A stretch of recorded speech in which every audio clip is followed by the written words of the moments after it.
What is up, my dudes? And that one girl wants to see a little boy math in action. I got you, one girl. This is Bikes, Beards, and Brews. Let's kick that intro.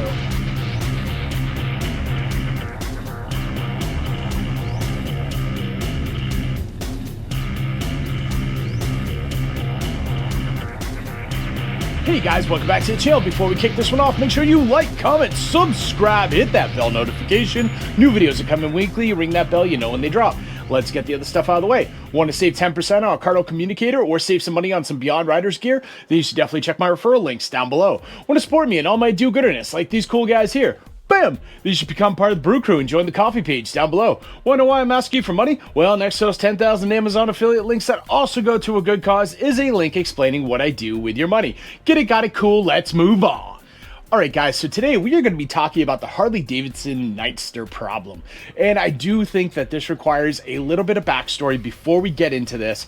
But yes, I do feel like Harley has a big issue with the Nightster going into 2025, and that's what we're talking about today. So for model year 2025, Harley Davidson is moving all of its Rev Max powered bikes production over to Thailand to be produced over there and then sent back over to the US for sale. Part of this is they're trying to lower some of the costs on producing these bikes. Harley claims that this is a temporary thing that's only going to be in 2025. I hope so. Honestly, I'd love to see this come back to the US to be produced because really more US jobs. Let's make that happen. Harley is also giving their dealers the option to carry these models in 2025 if they so choose, which I feel like is a very risky move, being that the Harley community does not like the fact that these are going to Thailand in the first place. So I think you're going to see some really low order numbers coming from the US market for these models this year. Now here's where we get into the Harley Nightster problem. Right now, the entry-level bike for Harley Davidson is the Nightster. The absolute base model Nightster is the cheapest bike that they have, and it is what would be considered an entry level into Harley Davidson, at least on the US front. They have other models in other countries that are lower power, all that fun stuff. We're not getting into that. We're going to stick with the US market for the time being. Now, being that in 2025, the Nightster is not going to be produced in the US, it really does make it a foreign bike. And it really now comes down to, is there better options out there for somebody who's looking to get into the market? Because really that safety net that Harley has always kind of hid behind was made in America, or, you know, at least manufactured in America, put together in America, assembled in America, use whatever keywords you want. That's what they have used. And well, that does not exist for 2025 bare minimum. So what I'm going to do here is I'm going to compare the Nightster to a couple other bikes that would be right around the same class from other manufacturers. We're going to talk about price, horsepower, weight, torque, a few other things. We're not going to get too granular in this. There is a few caveats to this.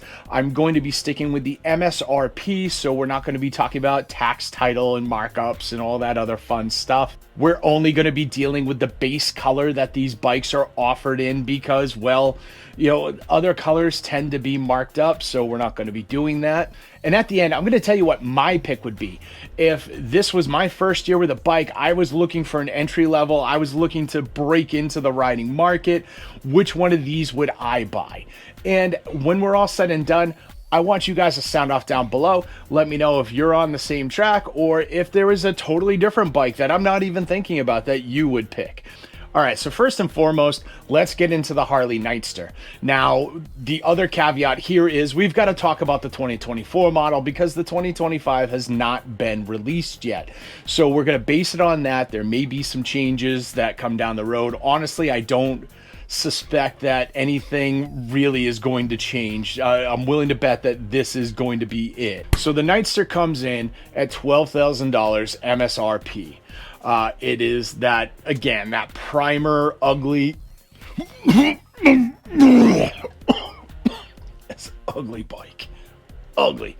It's got that primer gray thing going on. It's a 3.1 gallon gas tank. It has 91 horsepower, 72 foot-pounds of torque, and it comes in at 480 pounds wet weight ready to ride. If you want to bring a passenger with you, you are going to need to buy a passenger pinion, and you're going to need to get foot pegs.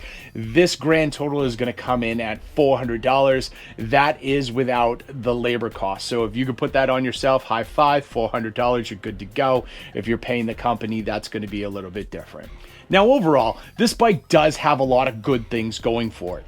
Out of all the bikes I'm reviewing today, this one has the highest horsepower and the highest torque. Now, I know a lot of you have just like choked on whatever you were drinking or eating or whatever, you know, because to say that Harley is coming in as the fastest from the floor stock is just nobody thought that day would come, but that is a fact, and it's not by a little. It's also one of the lighter bikes on this list, which is pretty crazy. And get this, LEDs all the way around. Harley, welcome to the 21st century, guys. They've got the liquid cooled V-twin engine. That is the Rev Max. They do have two different Rev Maxes. This is the smaller one. And honestly, you can put this through, have it tuned, and get more horsepower out of it. Because if I recall correctly, this is the same Rev Max they're using in the Sportster Sport. It is just tuned differently. So you can get this up to over 100 horsepower, no problem. Not bad, Harley. Overall, like I said, I think it's an ugly bike. Price-wise, $12K, that is a little painful, especially for an entry-level bike. Nay, that is very painful for an entry-level bike. Harley, you really got to do something about that.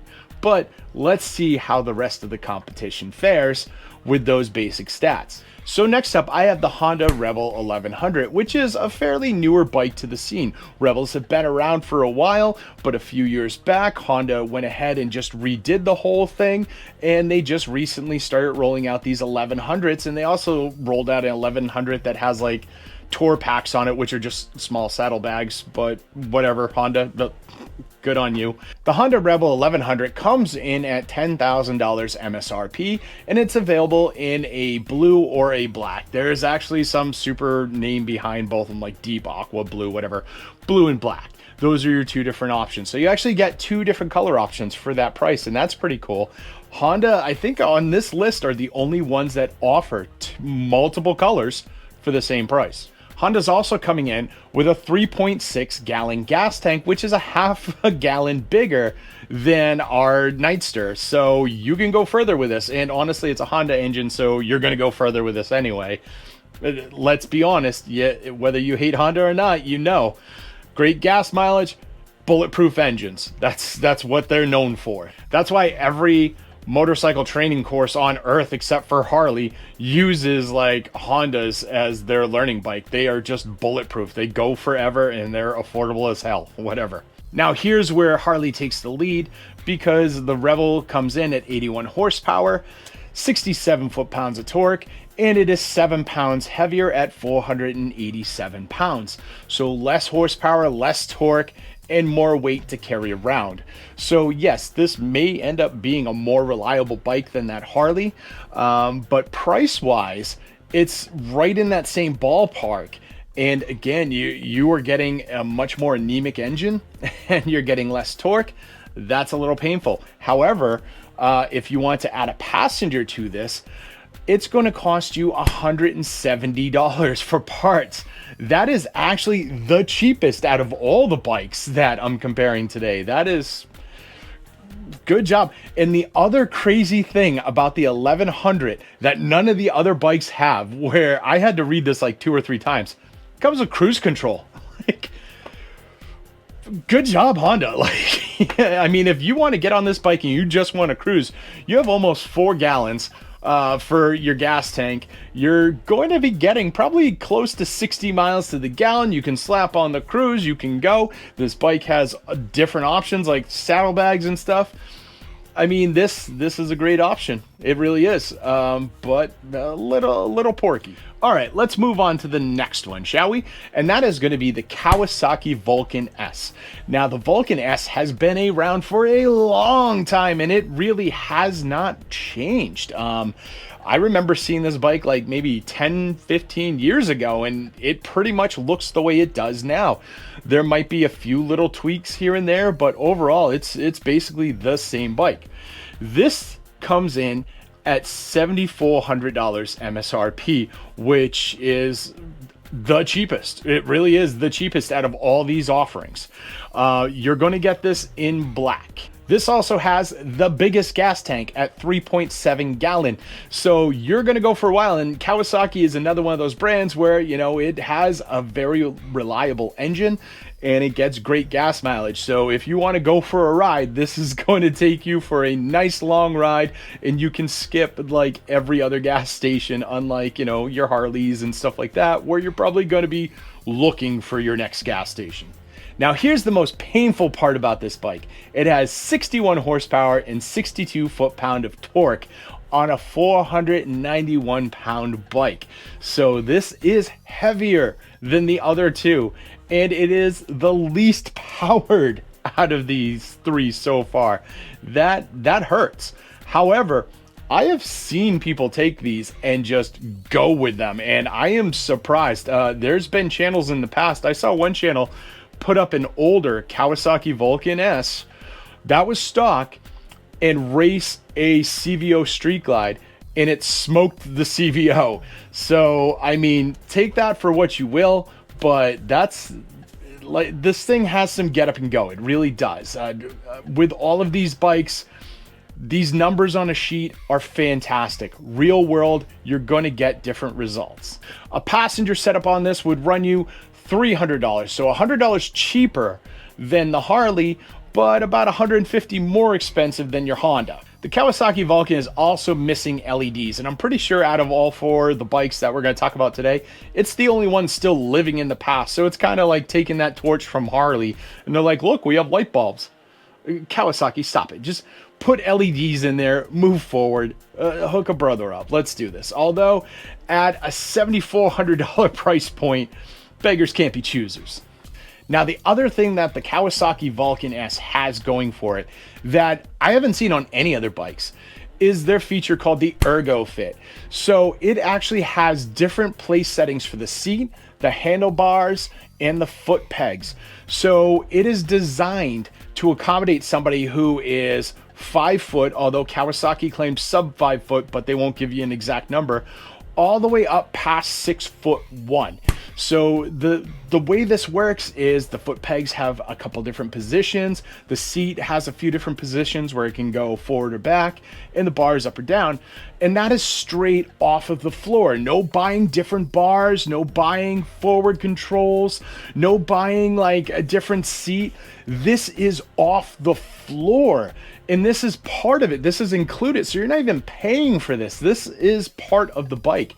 That is impressive as all hell.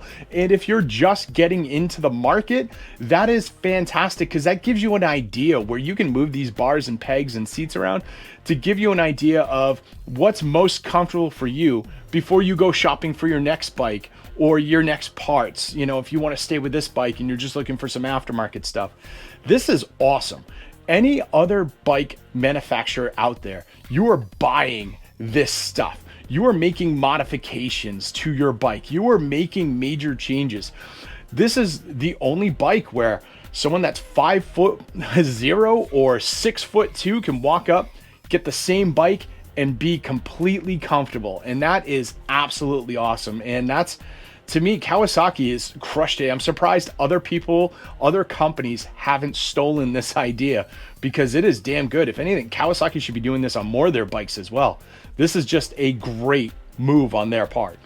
All right, so let's talk about the elephant in the room for our next bike. And there is a very particular reason why I am using that saying. We are going to be talking about probably the most obvious choice for a competition against the Nightster, and that's going to be the Indian Scout 60.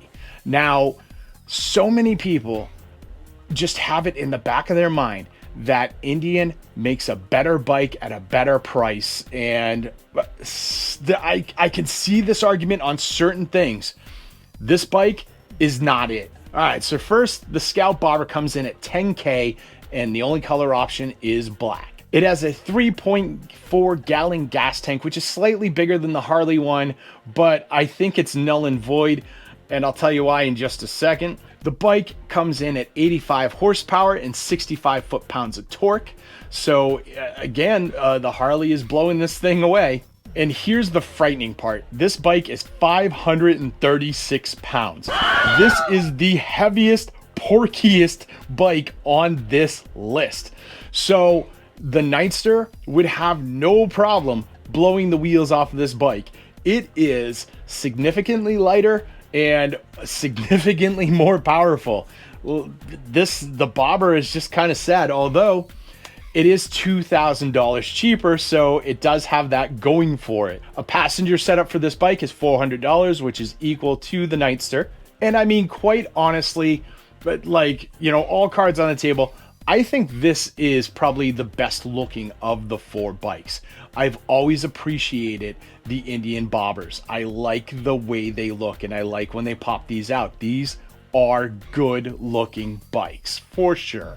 I can understand the appeal for people shopping for this bike. It is good looking, and they have a fair amount of upgrade options, aftermarket options to really make this bike your own. But now let's talk about the bike I would pick. In 2025, if I was walking into a sales room and I was buying my first bike for my first time. And quite honestly, it's not going to be the Nightster. The stuff that Harley used to use as an argument for the Nightster, including being manufactured in the US, is gone. And this wasn't a very well-received bike to begin with, so there's very little in its corner right now. And with that very heavy price point for what's considered an entry-level bike, I couldn't do it. Honestly, if I was going to pick any of these bikes right now, if I was to buy one, it would be the Kawasaki Vulcan S. And that is for some of the reasons I already talked about. That ergo fit is absolutely awesome, and that is so great to know that you can go in and just buy a bike and not have to buy extra stuff to make it comfortable for you. That's a game changer right there. That price point is affordable, and it smokes the other bikes that are on this list. The gas tank, you're gonna have a much better range on that. I rode a Kawasaki for like 10 years. I had a Ninja for 10 years. That bike treated me so good. So I have like the confidence going into buying one of these where I believe that I would have this bike for a very long time should I choose. And I know it's going to start up and run for me every morning. Plus that Vulcan S platform, as I said, it's been around for over a decade. In one way, that kind of sucks because it's very long in the tooth, and I would love to see Kawasaki give this line a little bit of love. But at the same time, this thing is just refined to death. Like any sort of gremlins are pretty much gone from this thing at this point in time. That, and honestly, I do like the style of this bike. I like the way it looks. Again, I would choose the Indian Bobber over this if I was going for looks alone. But overall, like, I feel like this one looks good. It's just a complete package, and it also has fairly good upgrade options and aftermarket options. I was scanning through the Kawasaki list. I can add saddlebags, I can add a windshield, I can add heated grips, I can add a bunch of other stuff, so I could turn this into a small tourer if I wanted to as well. Like, this bike is very pliable, and it has a lot of great options, and I just can't argue that like price point for what we've got going on. Is it a little underpowered? Yes. But again, Kawasaki's been around forever. I have no doubt that you could do some stuff to this engine and beef it up real quick and real easy. We're just not going into that right now because we're talking about these bikes bone dry stock off the floor. Now, as I mentioned in the beginning, there are other models that Harley is sending to Thailand, including the Pan America and including the Sportster Sport. And yes, those are going to have their own set of issues, but I really want to address these first because this really is Harley's entry-level bike. And there is even less appeal to getting this thing now. first and foremost, no one wants primer gray. Like, what do you, Harley, just stop it. So, like, you're paying for a different color if you're, like, you're buying this thing. Like, the fact that it's not US, the fact that it's not a very pleasant looking bike, at least in the eyes of this beholder. You guys may, like, you know, argue that as well. But, yeah, I'll send this out to you. Out of these 4 bikes, which would you choose? Or do you have another entry-level bike that you would throw into the mix? Toss that down below. I want to hear it. And don't forget to like, comment, subscribe, hit that bell notification, share this video with friends, share it with family, share it with that one dude you know who's like, I love primer gray, it's so cool looking. He loves this stuff, trust me. And I'll see you all on the flip side.